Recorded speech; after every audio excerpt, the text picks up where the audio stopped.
So a lot of the people that have been following me should be familiar with my content by now. But I'm going to show you what the Spirit has revealed to me the other day. For Esau is the end of this world, and Jacob is the beginning of the one that follows. So in other words, Esau is reigning right now. So the millennial reign is happening right now.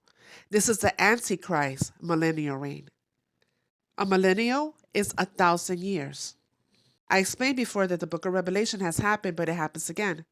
It tells you in the beginning of Revelation 6 how they martyred the saints. This is in one of the churches in the area known as Grand Tortoria. And you see, there's the beheading of the saints. So now, later on in the book of Revelation 20, it happens for a second time, the beheading of the saints again. And I'm going to show you how everything leads to Grand Tortoria and why they had it erased from historical records. So also in the beginning of the Bible, it tells you how the dragon that comes out of the sea gives his power over to the creature to spread all this blasphemy. And the ones that would not worship their God, they were even thrown in prison or they were killed. That was during the Inquisition. And the power was given over to the Pope. He is the Holy See because of the dragon that comes out of the sea. He is the Holy See. He gave him the power. That's the Pope. He's the all-seeing eye. And off subject for a minute, I know I sound really congested. I am getting over a head cold. But I've been sitting on this message for 3 days now, and I really feel that I need to put this out because the time draws near. Creating Christianity. I told you Christianity, they gave us Christianity. This is not of Yah, a weapon of ancient Rome. So now this is towards the end of the Bible, which is what we're going through right now. When the 1,000 years end, Satan will be let out of his prison. He will go out to deceive the nations of the world. He will go out and deceive the nations of the world and gather them together with Gog and Magog for a battle. A mighty host numberless as sand along the shore. And they're going to go against Yah's people in Jerusalem. So as you can see, the 1,000-year reign has been happening all along. And when he gets into power, he's only going to have 7 years out of the 1,000 years left. That means this has been his reign all along. Yes, and all the nations has united with Gog and Magog, the United Nations, and the European Union, NATO, all nations together. And I explained before that our colonizers were the Germanic people. You see, they call their 1,000 years a right. So the battle of Armageddon is a kingdom battle. It's the kingdom of darkness versus the kingdom of light. They think they're going to fight Josh's coming army with a 144,000 and take over the next reign. Like the scripture says, Esau's the end of this world and Jacob is the one that follows. So Jacob will be getting the next reign, the next 1,000 years. That is Joshua's millennial kingdom that's coming, not this one. This is Satan's. Why did Nazi Germany call its rule the Third Reich, and what were the first and second? Well, Reich directly translates to realm or empire. So when Nazi Germany called itself the Third Reich, it was effectively calling itself the Third Empire. Okay, so this means there was a First and Second Empire then. Yes, the First Reich was considered to be the Holy Roman Empire from the year 962 to 1806, and the Second Reich was the German Empire from 1871 to 1918. So now you understand what the Third Reich means. That's what the Battle of Armageddon is all about. They're trying to get the next 1,000 years.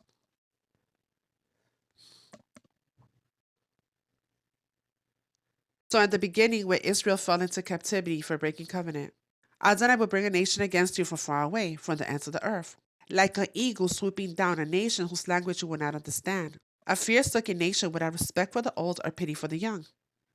There goes the eagle, Germanic people, and the Holy Roman Empire. And by the way, Queen Elizabeth, the House of England, they're German as well. And by the way, this happens again. It's coming to America again. A fierce nation like an eagle that we will not understand their language. That's Russia and China. With the other nations, they're joining them. What does Anglo-Saxon mean in the Bible? A member of the Germanic people conquering England in the 5th century and forming the ruling class. So this is their territories. And the God that they gave the world, Esau's, the truest sun god, this is the region that he comes from. You see? Same territory. Celtic, Druid, Zeus, also born on December 25th. Which we're told were in history a Germanic tribe, a northern Germanic land tribe of going through Germany to Belgium up to the Dutch provinces, all that kind of region. this tribe known as the Saxons. You look into it and it says the Saxons had no written language or much advancement in terms of civilization. That's all you really hear about them. And it's like, what kind of culture existed during that time that didn't have a language written down of some? Everybody had a language of some kind, you know? But what he's postulating is, no, the Saxons were the armies of Christ who came and took over England, you know. But then obviously there are questions about all of that. It says, well, who were the Vikings then who made a war with them not long afterwards and all this type of thing, like 400 years later? And you know, there's a lot of history that does need sense making, but then I think you have to consider the chronology of things. They have been messed up, and the timings of all these things. You know, you're told first Saxons, and then a few hundred years later Vikings. But what if it was first Saxons, then 1,000 years later Vikings, and that time period was actually a lot longer than we think? This is what I'm saying. Like, what if it really is because of the many timelines that exist and the poor dating of things. It is, you could speculate more than actually know the truth about particular timing. So Notice that all these nations are colonizers, right? Notice how they say that the Anglo-Saxons were the army of Christ, right? I explained in past teaching that there's no Christ. They added Christ. For Christ is for Krishna. You're going to see in the service that they're praying to both who? Lucifer and Christ the Son. Supernis luminaribus misceatur, flammas eius, Lucifer matutinus inveniat. Ille in quam Lucifer qui nescito casum, Christus filius tuus, qui regressus ab infelis, humano generis serenus ibuxit, et tecum vivit et regnat in saecula saeculorum. So there's your service in St. Peter's, and they're singing worship to Lucifer and his son Christos. So the Catholic Church, the mother of all churches, she gave the world Isu, the Jewish sun god, to worship, who happened to have died on a cross when Joshua HaMashiach was nailed to a tree, and he hung from the tree. So the Northern Kingdom fell first, and when Judah fell second, they took over the book and rewrote it, and they tricked the world into worshiping the Jewish sun god, Isus. Poseidon or Neptune, are you familiar with him? There's the trident. There's the baby Isus right there, the trident right on his head. And there goes Mary, the Queen of Heaven. You know Christmas is pagan, right? Why do you think they call it Merry Christmas? Because they worship the fertility goddess as well. These are Grand Tatorian churches. You see the star on the floor? They have angels everywhere for like the fallen angels. All pagan. Notice the pyramid in the front of the building? It looks like an eye in the center, doesn't it? There goes the Holy Trinity.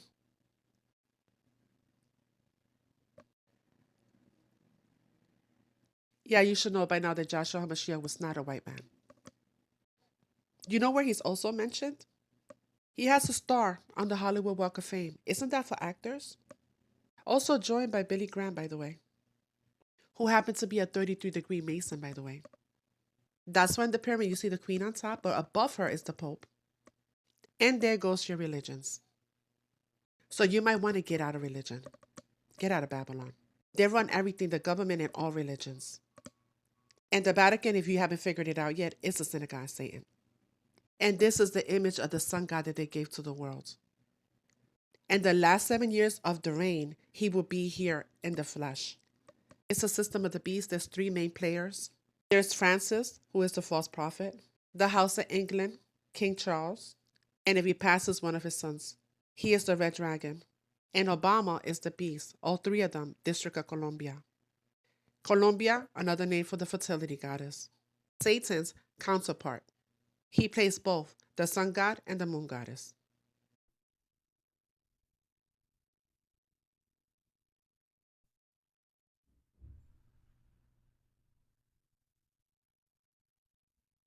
Shabbat Shalom Israel, and to the Gentiles in the truth of Yehoshua HaNetzari. For those of you who still use Christ as a title, guess what? The Greek word for Messiah is actually Messias. They use Christ to say anointed one, but Christ is from the word Christos, and Christos is a reference to the meaning of the word good, which was used by pagan and Roman religions to reference their sun god, Helios. So it's all linked to Apollo and Zeus and Hades, their godhead. So, but guess what? Christos or Christus is another way of saying Krishna, according to the Sanskrit text. So the word Christ reference to the Greek and the Roman pagan gods, and it's also a representation of Krishna, the blue and dark idol.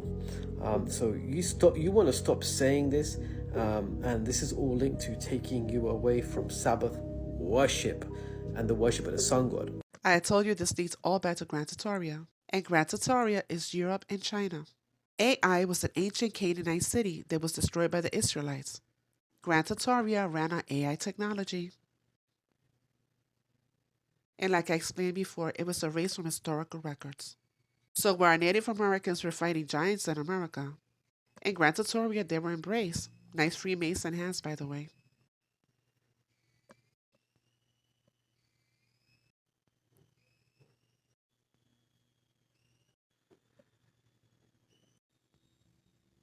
So this is from an article that I came across sometime last year. And these are pictures from Grand Trattoria. And like I said, Grand Trattoria extended globally.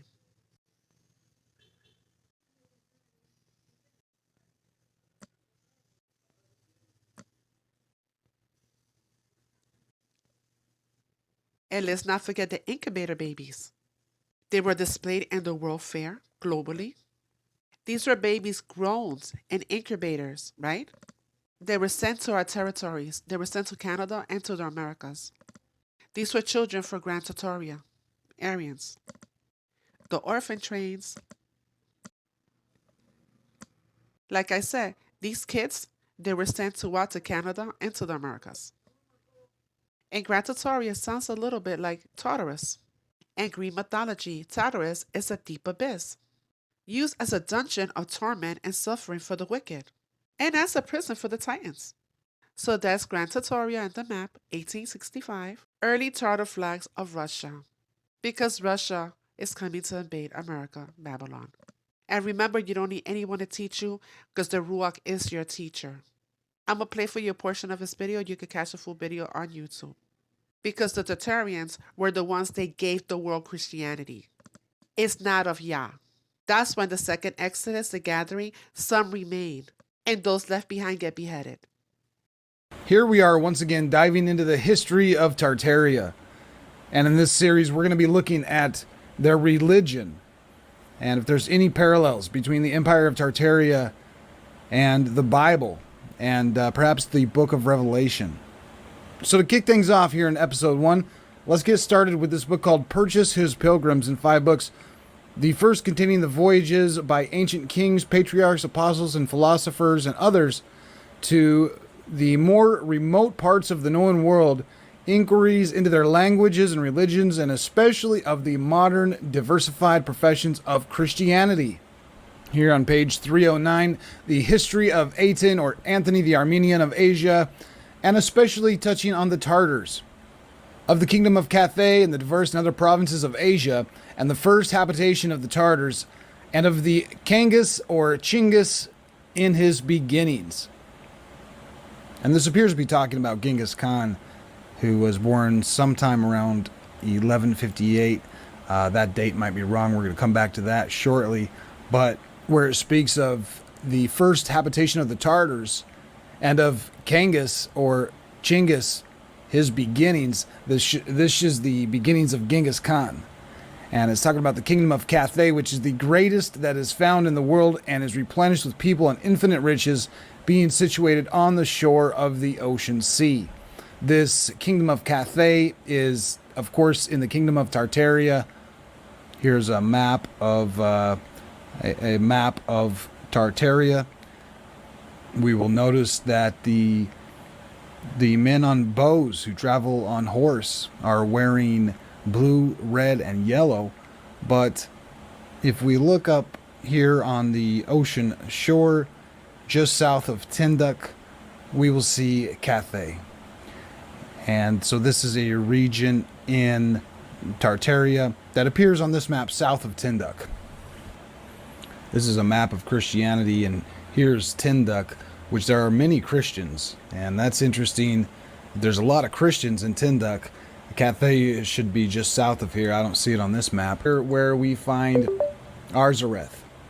Now Tinduk looks like it's maybe misplaced a bit on this map. It's down here in this case, but on almost all maps of Tartaria, you'll find Tinduk in this northeastern corner up here, and it's always on the ocean, just as described in the book. Tinduk up here in the same exact area where we find Arzareth. And Arzareth is the area for Esdras, and this is where the lost 10 tribes of Israel are driven out of Israel. They were brought to the other side of the Euphrates River, and they were led captive to another land. For they had deliberated among themselves, they had taken a counsel, and they would leave the multitude of peoples and go to an inner region where they had never, the race of men, had dwelt. Tarsa and 3 provinces whose rulers are also called kings, the men of that country have always worshipped idols. Yet there is an exception, that 10 kindreds of those kings who are guiding of a star came to worship the nativity in Bethlehem, Judah. And there are yet found many great and noble among the Tartarians of that race, which hold firmly to the faith of Christ. So it sounds as though the kings, the 3 kings who followed the star to worship Jesus Christ when he was born in Bethlehem, are Tartarians. To describe a lot of the areas around here, of course, the kingdom of Tarsa, the kingdom of Turkestan, the kingdom of Korsamians, the kingdom of Cumania, and all the way down to India. And here is the land of Armenia and the kingdom of Georgia. And in the kingdom of Georgia is a marvelous, strange wonder or miracle, which I would not have reported or believed if I would have not seen it with my own eyes. But because I have personally been there and been made an eyewitness thereof, I can say that in those parts there is a province or country called Hansim. It's about 3 days' journey, and the whole extent is all covered over with such thick and palpable darkness that nobody can see anything therein. Neither do they dare go into their land, because they know that they won't be able to find their way out again. Those that inhabit near it affirm that they have often heard the sound of men's voice crying, of cocks crowing, and of the neighing of horses in the wood. And because of the course of the river and things they see coming down the river, it appears that there's certain signs that there are people inhabiting therein. Now, supposedly this is Georgia, which is right down here between the Black Sea and the Caspian Sea, very close to Turkey. And 3 days' journey, of course, is not going to get you where there's to the North Pole where there's darkness. So it's definitely not talking about any type of North Pole or South Pole darkness. This is some kind of a supernatural darkness that's taken over apparently some area around here in Georgia. Chapter 16, verse 10 says, "The 5th angel poured out his bowl on the throne of the beast, and its kingdom was plunged into darkness. People gnawed their tongues in agony and cursed God of heaven because of their pains and their sores, but they refused to repent of what they had done." So in Revelation, there is a supernatural darkness where people are gnawing their tongues in agony. And in the kingdom of Georgia, there is a supernatural darkness, a marvelous, strange wonder or miracle with palpable darkness, and you can't see anything therein. And there's the sound of men's voices crying. And to double check, in Revelations, it says that when he poured out his bowl, the throne of the beast and its kingdom was plunged into darkness, having a supernatural darkness. In the country in which the Tartarians first inhabited lies beyond the great mountain Belgian Minton in the histories of Alexander. And they lived like a brutish people without learning or religion, feeding herds of beasts and going from place to place to seek pasture. and not being exercised in arms, they were despised by other nations. And in ancient time, there were many nations which by common name were called Mogli. Probably this is where the Mongolians came from. Who upon their increase were divided into 7 principal sorts. And the first of the nation was called the Tartar. And from the name of the province where they first inhabited. And the second was Tangur. The third was Kunat. And the fourth, Talir. The fifth, Sonich. And the sixth, Monghi. And the seventh, Tibet. So the Tartarians are broken up into 7 different kingdoms. And according to Alexander, they are Gog and Magog. The book of Revelation is written from John to these 7 churches of Asia. Or you could say John to the 7 churches of Tartaria. So a lot of 7s in the book of Revelation. So interesting that these Tartarians are divided up into 7 different nations. And I'm wondering if those 7 nations are the 7 churches from the book of Revelation.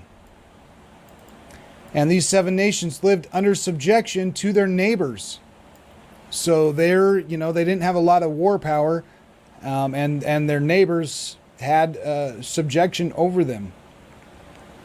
But as it happened, a poor old man, being a smith, saw a vision in his sleep, namely a man armed in all white armor and mounted on a white horse, which calling his name said unto him, Changus, it is the will and pleasure of the immortal God that you be Lord and ruler over these nations of the Tartarians, and that you be delivered from the dominion of your neighbors, under which you have long remained.